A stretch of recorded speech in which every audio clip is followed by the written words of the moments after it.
गुरु तुम हो ज्ञानी ज्ञान के दाता, मुनि गुरुवर को करके प्रणाम गाऊं मैं सुबह शाम। तुलक सागर एक नाम मान्यवर, आपसे निवेदन है, ये बच्चे बैठे हुए जवान जवान छोरे नए नए जो इतने इतने से थे जब मैं सिलवासा गया था, पंच कल्याण को रहा था, कोई गोदी में होगा, कोई चल रहा था, कोई चलना सीख रहा था, आगे पीछे आते थे। महाराज अब इतने बड़े बड़े हो गए, इनकी दाढ़ी मूछ निकल आई, अब इनकी शादी की तैयारियां शुरू हो गई हैं। कैसा जीवन होता है पल भर में, देखते ही देखते कौन कितना बड़ा हो जाता है, देखते ही देखते जीवन में कितना बड़ा परिवर्तन आ जाया करता है। विचार करिए, अभी उम्र है, आपके मन में आ सकता है भगवान की क्या जरूरत है, नहीं करेंगे धर्म तो क्या होगा, नहीं जाएंगे मंदिर तो क्या होगा, क्या जरूरी है ईश्वर। बहुत अच्छी बात है, पूजा करना कोई जरूरी है क्या, मंदिर जाना कोई जरूरी है क्या।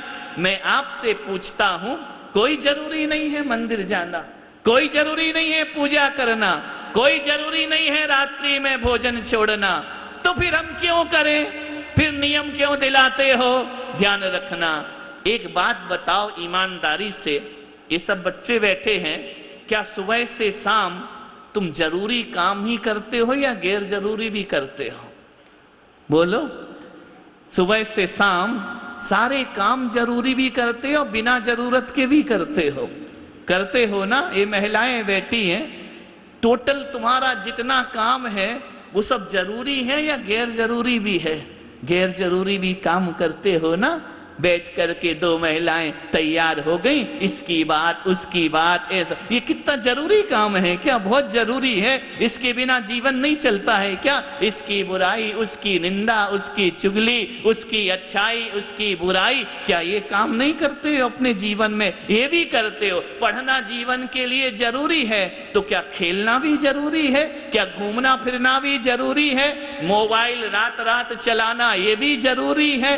कई चीजें हैं जो गैर जरूरत की हुआ करती हैं, वो भी करना पड़ती हैं, वो भी हम करते हैं। कोई जरूरी नहीं है मंदिर, लेकिन गैर जरूरी भी काम तो करना पड़ते हैं ना। आप बताइए, जीने के लिए अनाज की जरूरत है, गेहूं की जरूरत है, चावल की जरूरत है, दाल की जरूरत है, सब्जियों की जरूरत है, इनसे हम जीवन को जीते हैं ना, ये जरूरी है। लेकिन एक बात बताओ, फिर गुलाब का फूल भी जरूरी है क्या?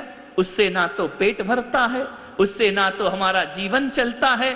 तो गुलाब का फूल तो गैर जरूरी है और अनाज और फसलें जरूरी हैं। अब सोचो, दुनिया में गेहूं ही गेहूं हो जाए और गुलाब का फूल ना हो, तो एक बात बताइए, माना कि फूल हमारे भोजन के काम नहीं आता है, लेकिन एक बात याद रखना, भोजन से ज्यादा और भी कई जरूरी काम है। यदि गुलाब नहीं होगा तो प्रकृति के सौंदर्य में कमी आ जाएगी, प्रकृति सुंदर नहीं दिखेगी। ध्यान रख, खाना पीना ही जरूरी थोड़ी है, ये सुंदर सुंदरता देखना ये भी तो जरूरी काम है। विचार करिए, क्या क्या सोचो, यदि दुनिया में मकान ही मकान होते, मंदिर ना होते, फिर क्या होता? सोचिए, एक भी मंदिर ना होता दुनिया में, कोई भगवान के स्थान ना होते, फिर क्या होता? अरे फिर तो बड़ी सुविधा होती, बड़ा मजा होता। बोले क्या मजा होता? बोले आनंद आ गया होता जिंदगी का। ना मम्मी कहती मंदिर जाओ, ना दादाजी कहते मंदिर जाओ, होता ही नहीं मंदिर, तो कहाँ जाना, क्या करना, बड़े आनंद का जीवन जीते। क्या आनंद मिल जाता भाई? मंदिर नहीं होते, संत नहीं होते, पूजा पाठ नहीं होती, तो क्या आनंद मिलता? हाँ, एक सुविधा हो जाती। बोले क्या? बोले एक सुविधा हो जाती कि झूठ बोलो तो कोई मना नहीं करता। बोले क्यों? मना तो धर्म करता है, झूठ नहीं बोलना चाहिए। चोरी करो तो कोई मना नहीं करता, अधर्म करो कोई मना नहीं करता, भक्ष्य अभक्ष्य खाओ कोई नहीं रोकता। ये सुविधा जरूर हो जाती यदि मंदिर ना होते, लेकिन मंदिरों की भी जरूरत है। एक बात ध्यान रखना, मंदिर में पूजा पाठ ना होते, ये विधान ना होते, ये संत ना होते, ये तीर्थ ना होते, तो कहीं ऐसा नहीं लगता है कि गेहूं ही गेहूं होता और गुलाब ना होता तो कुछ चूक जाते हम अपने जीवन में। झरने ना होते, केवल बोरिंग बोरिंग का ही पानी होता तो कुछ चूक जाते हम अपने जीवन में। ध्यान रखना, कुछ छूट जाता हमारे जीवन से। एक बात याद रख लो, जीने के लिए केवल भोजन ही जरूरी नहीं, ये सुंदर नजारे भी जरूरी हुआ करते हैं। जीने के लिए केवल नजारे ही जरूरी नहीं, रहने के लिए एक मकान भी जरूरी हुआ करता है। जीने के लिए एक मकान ही जरूरी नहीं, पहनने के लिए अच्छे अच्छे कपड़ों की भी जरूरत पड़ा करती है। कपड़ों की ही जरूरत नहीं पड़ती है, जीने के लिए आभूषणों की भी जरूरत पड़ती है। आभूषणों की ही जरूरत नहीं पड़ा करती है, जीने के लिए गाड़ी भी चाहिए, मोटर भी चाहिए, बंगला भी चाहिए, बच्चे भी चाहिए, रिश्ते भी चाहिए, नाते भी चाहिए, खेलना भी चाहिए, खाना भी चाहिए, रोना भी चाहिए, हंसना भी चाहिए, लड़ना भी चाहिए और क्षमा मांगना भी जीवन में उतना ही, तब जाके जीवन पूरा होता है। नहीं तो जीवन अधूरा जिया हमने। जानवरों का जीवन तो अधूरा ही होता है ना, जानवर का जीवन पूरा नहीं होता। उनके पास क्या है? खाना, बच्चे पैदा करना, सोना, और क्या काम है जानवर का? क्या वो संसार में जन्म लेके पूरा जीवन जी पाते हैं? एक मनुष्य है जो संपूर्ण जीवन जिया करता है। ना जानवरों के पास मंदिर है, ना जानवरों के पास त्याग तपस्या है, ना जानवरों के पास अच्छे बुरे का ज्ञान है। वो संगीत नहीं जानता, वो पढ़ना लिखना नहीं जानता, वो स्कूल जाना नहीं जानता। अधूरा जीवन। ये सब चीजें ना हो तो हमारा जीवन जानवरों की तरह अधूरा जीवन हो जाएगा। सब कुछ आना चाहिए इस जीवन में। भगवान ऋषभदेव ने 72 कलाएं दी हैं। जो 72 कलाओं को जीवन में अपना लेता है उसका जीवन संपूर्ण जीवन हुआ करता है, वरना अधूरा जीवन जी के चले जाओगे। दोस्त यारी का जीवन, उसका अपना आनंद हुआ करता है। शादी विवाह का जीवन, उसका अपना आनंद होता है।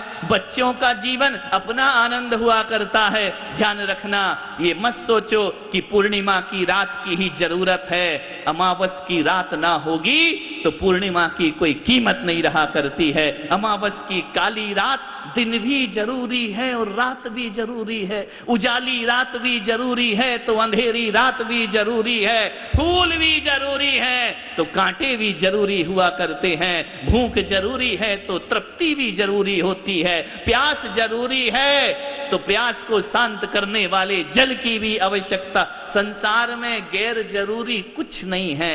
जब पूरे संसार में हर चीज जरूरी है तो मैं आपसे कहूंगा, अपनी जिंदगी को आनंद बनाने के लिए धर्म भी बहुत जरूरी है। पूजा पाठ भक्ति भी बहुत, ये भी एक जरूरी अंग है। एक बात बचाओ, एक बच्चे से मैं पूछ रहा हूं, एक व्यक्ति को डॉक्टर बनना है। क्या बनना है? डॉक्टर बनना है ना। वो किस लाइन की पढ़ाई करेगा? बोलो। इंजीनियर की? किसकी पढ़ाई करेगा? मेडिकल की करेगा ना। मेडिकल की कहां से शुरू होगी पढ़ाई? अब एक बात बताओ, जिस बच्चे ने 10th तक हिस्ट्री पढ़ी है, जिस बच्चे ने 10th तक इकोनॉमिक्स पढ़ी है, जिस बच्चे ने 10th तक संस्कृत पढ़ी है, जिस बच्चे ने 10th तक, उस व्यक्ति को जिसे डॉक्टर बनना है, उसे हिस्ट्री पढ़ने की क्या जरूरत थी? उसे ज्योग्राफी पढ़ने की क्या जरूरत थी? उसे इकोनॉमिक्स पढ़ने की क्या जरूरत थी? उसे तो पहली क्लास से मेडिकल में पढ़ाना था ना। पहली क्लास से उसे मेडिकल के सब्जेक्ट देना थे। 10th तक क्यों उसको लेकर के गए? बेचारा पढ़ पढ़ के हिस्ट्री में 100 में से 100 लाया, लाइन मिल गई मेडिकल की। अब वो किस काम आएगी वो मार्क? अपने देश का इतिहास भी मालूम होना चाहिए। एक डॉक्टर को भौगोलिक स्थिति भी मालूम होना चाहिए। एक डॉक्टर को अकेली डॉक्टरी ही नहीं, उसको ये भी मालूम होना चाहिए कि मेरा देश कितना बड़ा है, मेरे देश में कितने राज्य हैं, मेरे देश की शासन व्यवस्था क्या है। यदि अकेली डॉक्टरी पढ़ा दोगे और सब्जेक्ट नहीं आएंगे तो बुद्धू मल डॉक्टर कहलाएगा, वो ध्यान रखना। 10th तक सारे सब्जेक्ट पढ़ना है, चाहे उसकी लाइन कुछ भी हो। इंजीनियर भी वही सब्जेक्ट पढ़ेगा, डॉक्टर भी वही सब्जेक्ट पढ़ेगा, सीए करने वाला भी वही सब्जेक्ट पढ़ेगा। क्यों? क्योंकि अकेली मेडिकल जीवन के लिए जरूरी नहीं है, और जो पढ़ाई है वह भी जीवन के लिए बहुत जरूरी हुआ। लाइफ का एक पार्ट माने ध्यान रखना कि धर्म भी एक पार्ट है। मैं ये नहीं कह रहा हूं कि सब दीक्षा ले लो, सब महाराज बन जाओ, सब हमारी टीम में शामिल हो जाओ तो अच्छी बात है। इतनी अच्छी बात है कि सब नीचे बैठेंगे, अपन ऊपर बैठेंगे महाराज बनकर। नहीं हो सकते हो तो धर्म को अवॉइड करने की जरूरत नहीं है। इसलिए धर्म को अनावश्यक मत समझो। ये भी तब आदमी थक हार के एक ही दरबार में आता है, और वह होता है परमात्मा का दरबार, वह भगवान का दरबार। आज पढ़ने लिखने वाले जो धर्म से दूर होते हैं, कभी विचार करना, आप बीमार हो गए, अस्पताल में एडमिट हो गए और सारे इलाज आपके हो गए, मेडिकल की सारी दवाइयां हो गई, ऑपरेशन हो गए, सब कुछ हो गया, फिर भी डॉक्टर हार गए। तो डॉक्टर हारने के बाद क्या बोलता है?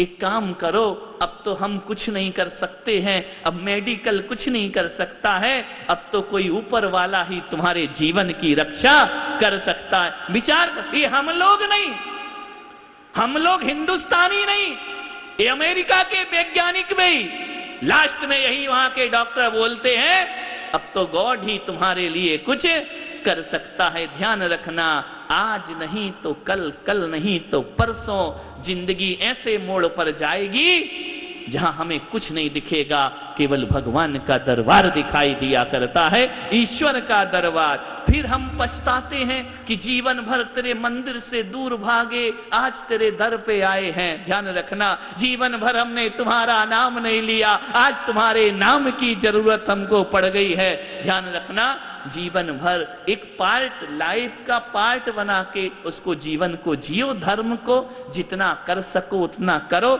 आज बहुत अच्छा मुझे लगा, नीरज जी का परिवार, ये जम्मू कुमार जी का परिवार यहाँ पर बैठा है, सबने आहार दिए, सबको नियम दिए गए कि रात्रि भोजन छोड़ना है।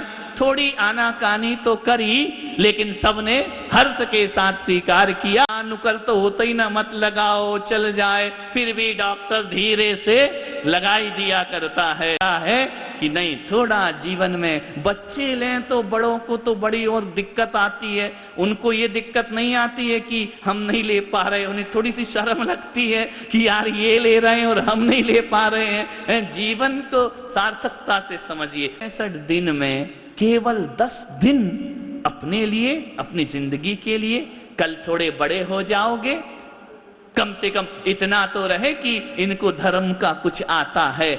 अपने बच्चों को इतना योग्य बनाओ कि विद्वानों की सभा में आगे बैठने की ताकत रखता हो, तो समझना हमने बच्चों के साथ कुछ किया है। तो जिसकी भावना बने, जैसी बने, एडजस्टमेंट तो करना पड़ता है। अब बताओ, घर में रिश्तेदार में शादी आ जाए और कितना भी व्यापार बिजनेस सीजन हो, जाते हो कि नहीं जाते हो? शादियों में जाओगे नहीं तो रिश्ता टूट जाएगा, बुरा मान जाएगा, हमारे यहाँ नहीं आए, और फिर तुम्हारे यहाँ तो इतने बड़े, फिर वो नहीं आएंगे तो फिर और गड़बड़ हो जाएगा। रिश्ते निभाने के लिए जाना पड़ता है ना। रिश्ता, यदि शादी विवाह में नहीं जाओगे तो रिश्ते खराब होते हैं, और यदि मंदिर में और साधना में नहीं आओगे तो भगवान से भी रिश्ते खराब हो जाएगा। रिश्ता तो निभाना है भगवान से, ध्यान रखिए, क्योंकि काम लास्ट में यही आना है और कोई काम आने वाला नहीं है। साधना में बैठो, तपस्या में बड़ा आनंद आएगा, कोई तनाव टेंशन नहीं होगा। आराम से शुद्ध भोजन करो। इतने बड़े बड़े हो गए, ये कोई 18 साल का होगा, कोई 19 का होगा, कोई 20 का होगा, पीछे नजर डालो तो 40 के होंगे। इंद्राणी 35-40 की तो हो गई कि नहीं हो गई? खैर, इंद्राणियां कभी अपनी उम्र नहीं बताया करती हैं, लेकिन इतना जरूर ध्यान रखिए, इतना करें कि कम से कम 10 दिन अपन इस बार का पर्यूषण तुम्हारे क्षेत्र में चातुर्मास वैसे ही नहीं होते हैं, सिलवासा हो, बापी हो, बिलाड़ हो, मुझे तो लगता है कि शायद ये जब से गांव बसे तब से पहली बार यहाँ कोई चातुर्मास हो रहा होगा। दिगंबर समाज के कहाँ चातुर्मास यहाँ पर हुआ करते हैं। उसको प्राणपन से जिए, प्राणपन से लाभ लें, बैठें शिविर में, आनंद आएगा। यहाँ भक्ति सिखाई जाएगी, यहाँ पूजन सिखाई जाएगी, यहाँ साधना सिखाई जाएगी, प्रतिक्रमण कैसे करते हैं, सामायिक कैसे करते हैं। केवल 10 दिन कोई तुमको बाबा बैरागी थोड़ी, माता जी थोड़ी बनाया जाएगा कि नहीं 14 वाले दिन सबकी लाइन से दीक्षा कर दी जाएगी। नहीं, इच्छा हो तो कर दी जाएगी दीक्षा, उसका टेंशन नहीं है। और हमारे यहाँ ब्रह्मचारी भी बैठे हैं, ये भी लाइन में लगे हैं क्या, से भी हमें आशीर्वाद और आदेश मिला है कि अब ये ब्रह्मचारी इतने दिन से साधना कर रहे हैं, इसको जिन शरणम तीर्थ पर दीक्षा प्रदान कर दी जाए। तो वह क्षण भी यहाँ पर आएंगे, तैयार रहिए। सब मिलेगा इस चौमासे में, दीक्षा भी देखने मिलेगी, उपटन होगा, श्रृंगार किया जाएगा। किस लिए? पूरी बारात निकाली जाएगी। किस लिए? ऐसे नहीं कि किसी लड़की से शादी करने जा रहे, ये मोक्ष ब्रह्मा से शादी करने के, मुक्ति वधु के दूल्हा बनाया जाता है। दीक्षा के पहले श्रृंगार होगा, सिलवासा भी जाएंगे, बापी भी जाएंगे, भिलाड़ भी जाएंगे, मुंबई भी जाएंगे, सूरत भी जाएंगे, जगह जगह गोद भरने का कार्यक्रम होगा। इन सब में अनुमोदना करो, आनंद के क्षण जियो। दूसरों के गांव में जा जाके दीक्षा देखते हो, अपने गांव में हो रही उसे देखो। दूसरी जगह चौमासे में जा रहे, अपने गांव में चौमासा हो रहा है, उसका आनंद लेने का प्रयास करिए। तो 10 दिन इस साधना में डूबो। देखो तो महाराज तो सबको अच्छे लगते हैं कि बुरे लगते हैं? किसको महाराज बुरे लग रहे, हाथ उठाना जरा। नहीं नहीं, ईमान, मैं कुछ नहीं कहूंगा, सम्मान करूंगा तुम्हारा। किसी को बुरे लगते हैं क्या? महाराज सबको अच्छे लगते हैं। लेकिन एक बात बताओ, महाराज अच्छे लगने से थोड़ी कुछ होता है। महाराज जैसा आचरण भी हमारा आना चाहिए, तो फिर वो अच्छा ही हुआ। 10 दिन महाराजों जैसा जीवन जियो। बहुत आनंद। दूर दूर से लोग आ रहे हैं, सबने फॉर्म भर दिए, आ तो रहे हैं 500-600 लोग, लेकिन सब पे रोक लगा दी गई है। कोरोना है, फिर रोना नहीं हो जाए यहाँ, तो हम ज्यादा लोगों को उपस्थिति नहीं दे रहे हैं। बहुत लोगों के फोन आ रहे हैं कि महाराज आना है। पिछली बार भी लोग नहीं आ पाए, कोरोना बहुत तीव्र गति पर था, फिर भी शासन प्रशासन हमको इजाजत नहीं दे रहा है, इसलिए हम ज्यादा लोग नहीं, और ज्यादा भीड़ में फिर उतना मजा भी नहीं आता है। प्रसारण पुण्यार्जक परिवार जिन शरणम तीर्थ धाम के परम संरक्षक संघपति श्री प्रदीप मामा, प्रतिभा मामी, भोपाल। गुरु तुम हो ज्ञानी, ज्ञान के दाता, मुनि